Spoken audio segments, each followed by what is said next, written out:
Itong si Kaufman, lead counsel ni Duterte sa kanyang kaso sa ICC, lumalabas nagsisinungaling.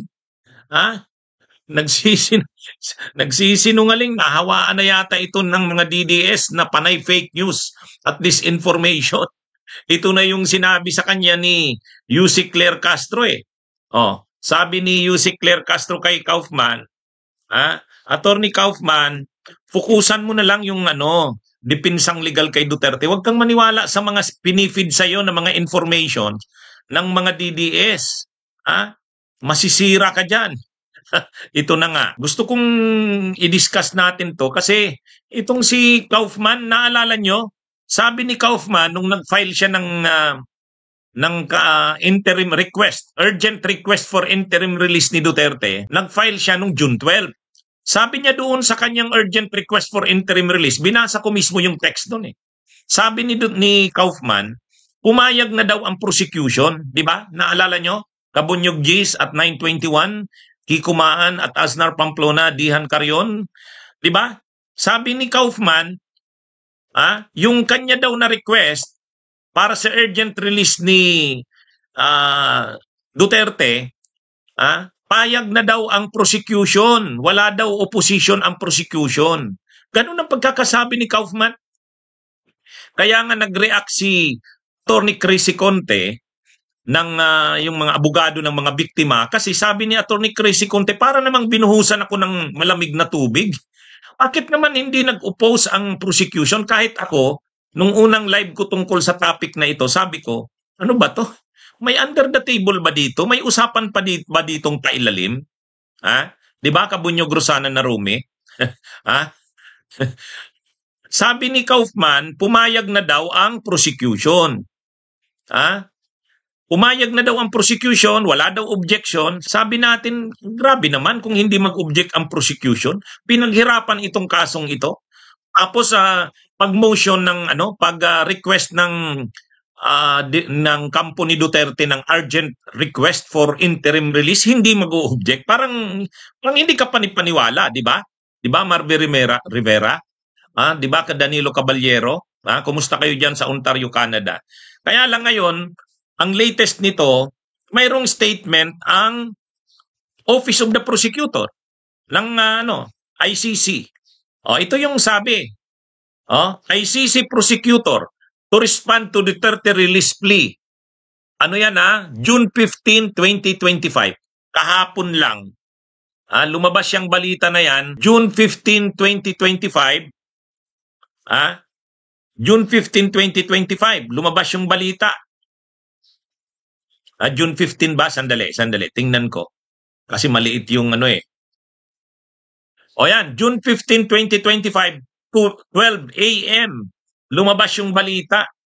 ICC prosecutor to respond to Duterte release plea. Yung pala. Kung hindi nag-o-object ang ICC prosecutor, bakit pa siya magre-respond? Bakit pa siya magkukomentaryo? Ibig sabihin, may komentaryo siya. Diba? Diba mga kabunyog, mga kababayan? So hindi totoo yung sinasabi ni Kaufman, na walang objection ang ICC prosecutor. Mayroong objection. Ang ibig sabihin nito, mayroong hindi pumapayag ang prosecutor. Kung mayroon kung sinasabi man ni Kaufman na ang prosecutor ay walang opposition, mukhang hindi naman katanggap-tanggap yan. Mapapahiya ang prosecutor sa ganyan. Para na niyang pinagkanulo ang mga biktima.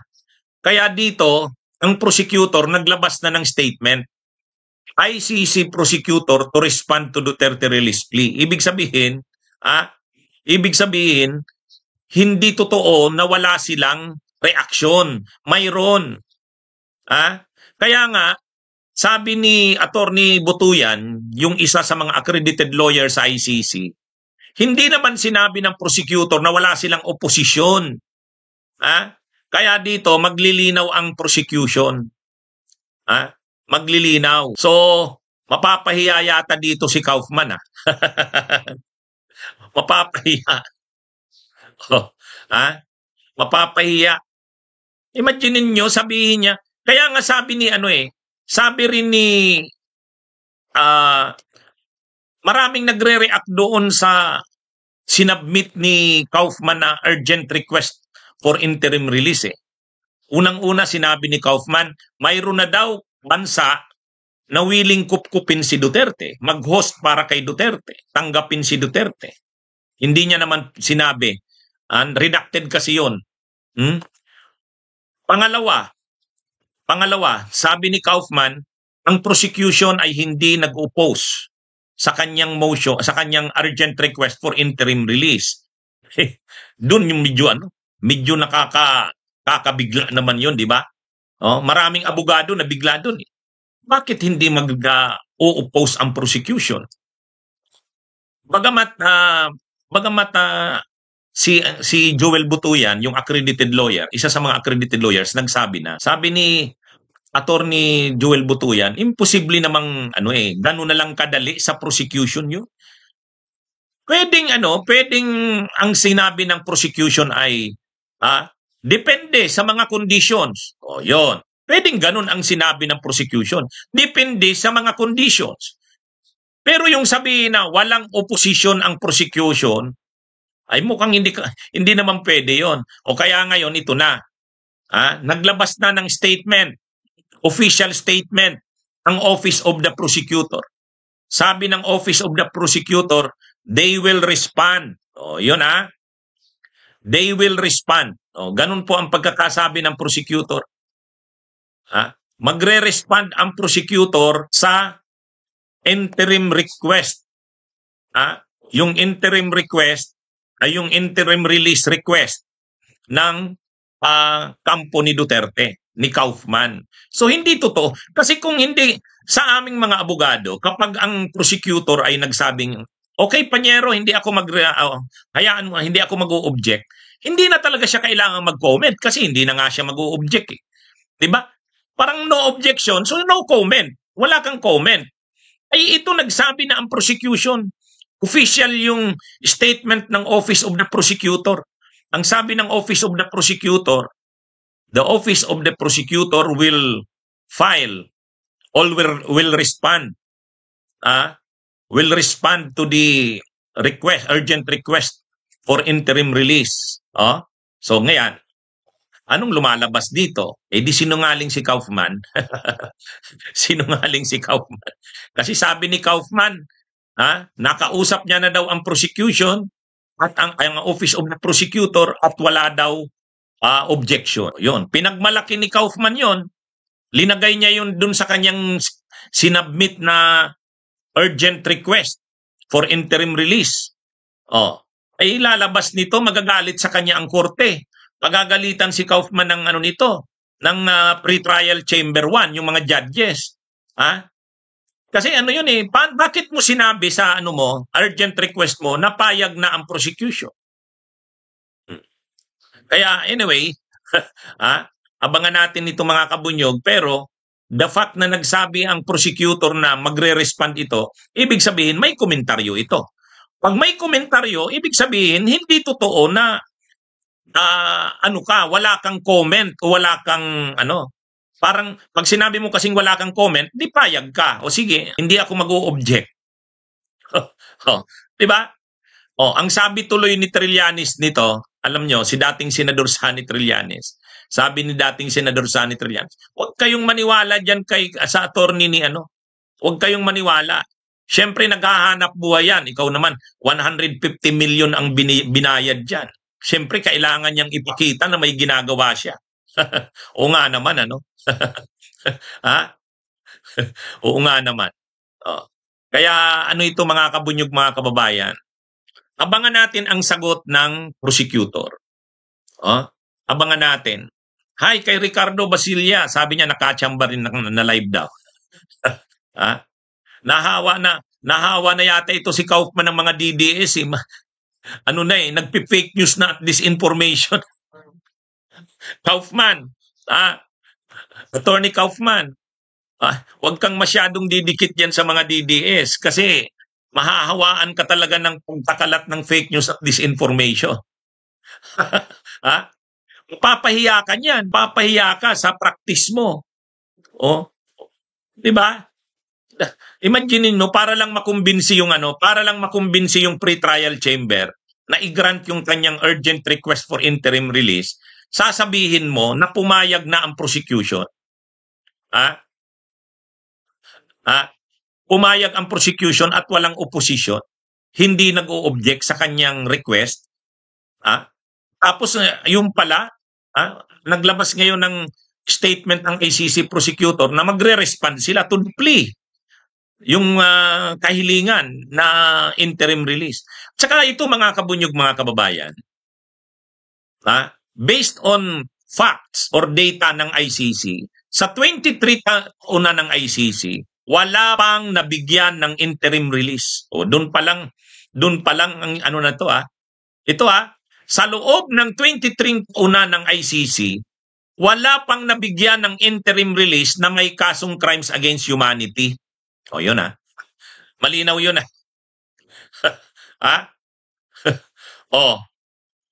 wala pa. Mabigat kasing kaso ang crimes against humanity. Mabigat na kaso ang genocide. Mabigat na kaso ang war crimes. Ay sa atin nga, ang murder, ano na yan? Non-bailable na yan na offense, murder Qualified human trafficking, non-bailable na rin. Ang rape, non-bailable. Sa atin sa Pilipinas. Ay itong crimes against humanity, krimen laban sa sangkatauhan, napakatinding kaso nito. Tapos papayagan mong makalaya. Interim release. Medyo ano yan suntok sa buwan yang ano na yan. Kaya nga, sa 23 years na ng ICC, wala pang nabigyan ng interim release na may kasong crimes against humanity or genocide or war crimes. Wala pa. As in wala. Kahit isa. Mayroon daw dalawa na nabigyan ng interim release pero minor lang yung kaso. Obstruction of justice. Ibig sabihin, may mga kinasuhan sa ICC na humaharang sa pagpapatupad ng hustisya. Obstruction of justice. Ano yun? Minor lang yun na kaso. Pero yung crimes against humanity, ay medyo yun. Sa loob ng 23 years ng ICC, mabibigat ang mga kasong hinahandilan nito. Tapos bibigyan mo ng interim release. O yun. Maiiba itong kay Duterte na to. Kaya hindi madali. Hindi madali sa ICC ang pag-grant ng interim release. Kasi, unang-una, hindi naman magaan ang kaso. Sa 23 years ng history ng ICC, wala pang nabigyan ng interim release. Yan yung yan yung data niyan. Ang mayroong nabigay na interim release, dalawa pa lang. Yung dalawa na yan ay magaan lang ang kaso. Ang obstruction of justice lang.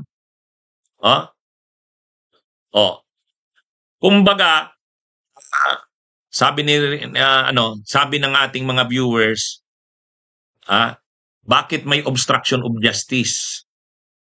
Hindi, kasi yon, may ang participation kasi sa krimen, iba-iba naman. Pwedeng ang kaso ay genocide or crimes against humanity, pero ang papel mo doon ay obstruction of justice. So ngayon, kaya ang nangyari dito, may mga nakasuhan na ganon. Mayroong hindi kasi natin nakuha yung kung sino yon, pero nabanggit na rin yan ni Joel Butuyan, yung abogado, credited lawyer sa ICC, na mayroong dalawang nabigyan. At ang tumanggap na bansa ng nasabing binigyan ng interim release, Belgium. Isa pa ito. Hindi pwede na ang bansa na pagbibigyan na maging host kay Duterte ay malayo. Mahirap sa ICC yun.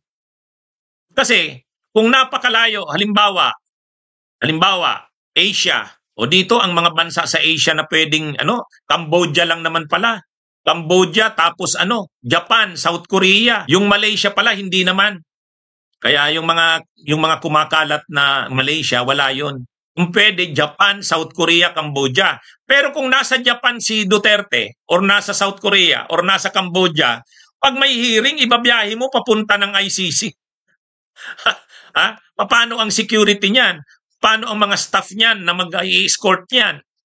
Magastos yan sa ICC at nakakaabala. Wala naman silang masyadong staff niyan. Kaya yan mga kabunyog, medyo ang papayag lang ang ICC niyan kung ang bansang tatanggap kay Duterte ay nandun sa Europe. Payag ba ang Belgium? Ewan lang natin. Ngayon may statement na yung mga biktima. May linabas na statement ang mga biktima. Sabi ng pamilya ng mga biktima, sana kung sino man ang bansang tatanggap kay Duterte, mag-isip-isip. Kasi kapag tinanggap nila si Duterte, para na rin nilang hindi pinahahalagahan yung paghahangad ng hustisya ng mga biktima ni Duterte. Kaya wala pa kasing pinapangalanan na bansa.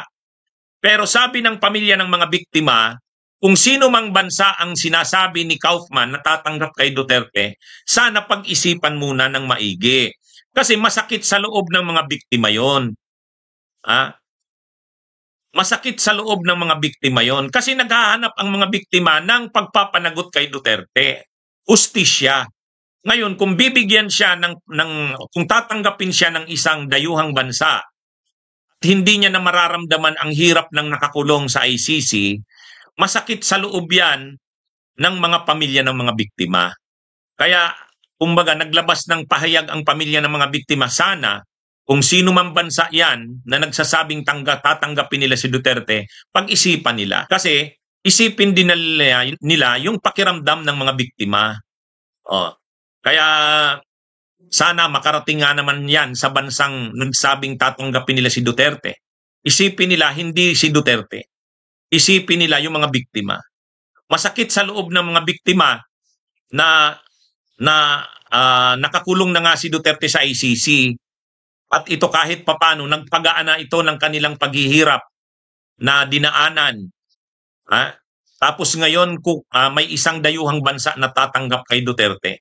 Kaya sabi ng mga biktima, sana mag-isip-isip ang bansang tatanggap sa kanya. So ngayon wala pa yan, wala pang desisyon talaga pala ang ICC. Ito ring prosecutor, yung mga abogado nga nag-react din sa prosecutor, bakit naman hindi kayo nag-object? Ayun pala, hindi naman. Magpapaliwanag ang prosecutor, maglalabas ng statement. So hindi totoo yung sinabi ni Kaufman na no comment ang prosecutor. Pag sinabi kasing no comment,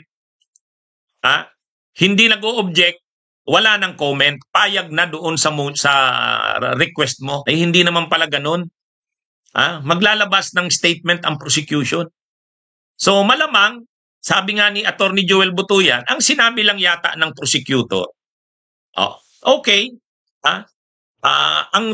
ang release, anong kondisyon? Alamin muna namin ang mga kondisyon. Ano bang mga terms and conditions ng release na yan? So yun siguro ang sinabi ng prosecution. So hindi naman ibig sabihin na payag na yung prosecutor. Anyway, abangan natin. Kaya lang talagang ang lumalabas pala dito, sinungaling yung sinabi ni Kaufman na walang opposition, walang comment ang prosecutor. Kasi nga ang latest na balita, magko-comment ang prosecutor naglabas ng statement. The office of the prosecutor will respond. Ibig sabihin will give its comment. Ayan mga kabunyog, mga kababayan. Nahawaan na kasi itong si Kaufman ng mga DDS. Nagpi-fake news at disinformation na rin. Nahawaan na ng mga fake news at disinformation. Sa bagay, alangan namang hindi mo gawin yan. Ang mahal-mahal ng bayad sa'yo. Kailangan talaga magpakaano ka. Kailangan makumbinsi mo yung pamilya ng Duterte. Kailangan makumbinsi mo yung mga DDS. Na talagang pinaglalaban mo si Digong, si Duterte. Kasi kung hindi, kakantsawan ka sa napakamahal na bayad sa'yo, wala kang ginagawa. Kaya nga ang ginagawa ni Kaufman, halos kada linggo na lang mayroong pleadings ito . Di ba? Kung ano-ano ng mga motion ang ginawa nito. May motion to anong una? Unang muna yung mga judge, unang-una muna kinontra ni Kaufman yung yung mga ID. Ang gusto ni Kaufman, yung mga testigo at saka mga pamilya ng biktima na mag-a-appear sa ICC, dapat ang proof of identity na i-recognize lang ay yung government issued IDs. Yun naman, hindi siya pinagbigyan doon. Talo na naman si Kaufman doon. Tapos nag-motion na naman si Kaufman na yung dalawang judges ay anong tawag doon? Voluntarily mag-excuse ng mga sarili nila na wag na silang magdinig ng kaso. Kasi bias. Hindi na naman grinant. Denied na naman yon. Another na naman ang ginawa. Hindi pa rin nakontento si Kaufman. Nag-motion na naman para ma-disqualify. Denied na naman yon, yung motion niya for disqualification. Lagi na lang tong nadidinayan eh. Tapos ito na naman, urgent request for interim release para makumbinsi ang ICC Pretrial Chamber. Sinabi niya na mayroon na daw bansa na handang kumupkop at ang prosecutor daw ay hindi nag-o-object. Ay yung pala hindi naman eh. Hindi totoo na walang comment or walang response or ang prosecutor. Magbibigay nga ng response ng comment. Kaya anyway, sabi ni Trillanes, hindi, kailangan niya talagang gawin yan. Kasi 150 million ang bayad eh. Sige, mga kabunyog, mga kababayan, magandang araw sa inyong lahat. Mabuhay. Bunyog, bunyog, halikan na kasama ka. Bunyog, kapag buklod ay may pag-asa. Luzon, Visayas, Mindanao, isa ang pananaw. Sa bagong Pilipinas ang bunyog isisigaw.